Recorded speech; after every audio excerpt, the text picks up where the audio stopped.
I've seen a lot of DJs on social media talking about these last minute bookings they've been getting.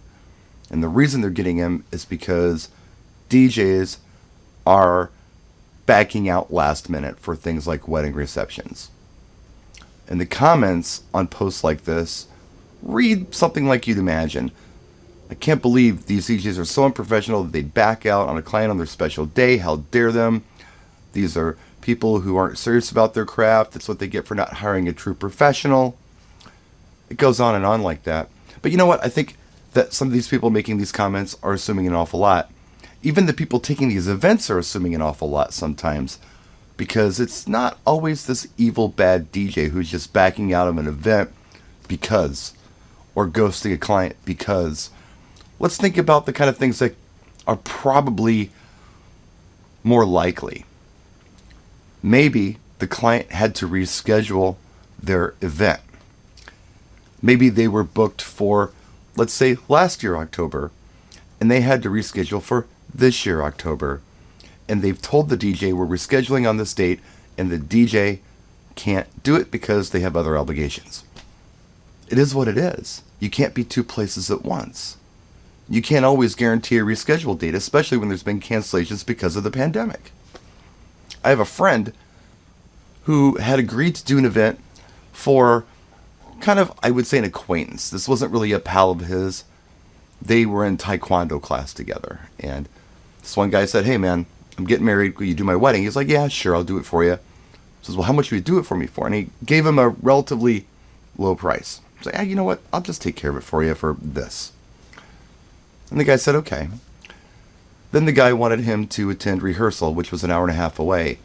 Then he wanted him to be on site with 2 different setups for a total of 14 hours. A ceremony, this outdoor picnic thing he was having with the kids with games and such, and then a reception in a barn. And he said, no, look, I can't do it like that. I'm telling you this price. This is what I normally do. It's like 6 hours. But I need these things and you agreed to do it. It's like, look, you know what? Forget it. We're not doing this. I can't do it. I'm sorry. Find another DJ. So what this guy did is he went around bad-mouthing my pal because my pal had backed out on him. No, the client had put this unrealistic demand on him. Now, okay, fine. My friend should have clarified. This is what this price includes. But this was kind of a casual agreement, you know? He was trying to be a nice guy and give this guy a good rate. And the guy tried to take advantage of him. When my friend said, nope, you're not doing that, now my friend's the bad guy. And of course, whoever takes the gig is going to say, yeah, evil DJ backed out on this.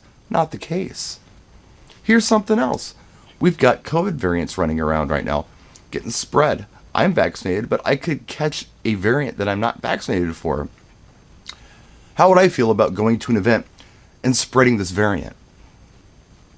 Now, maybe the people I'm doing the event for don't believe in a virus or a vaccination or whatever, but let's say I do, and I'm trying to do the right thing by not making this event a super spreader.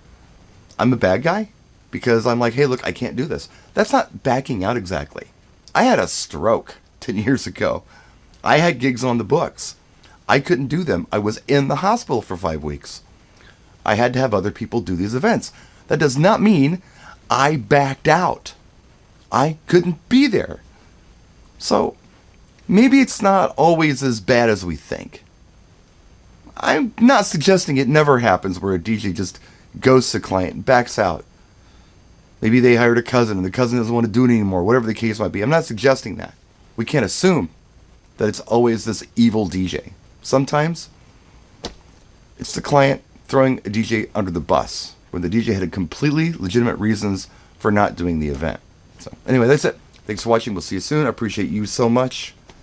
Your subscriptions, your likes, all that stuff. It means a lot and it helps me a lot. So thank you for them. We'll see you soon. Practice and enjoy.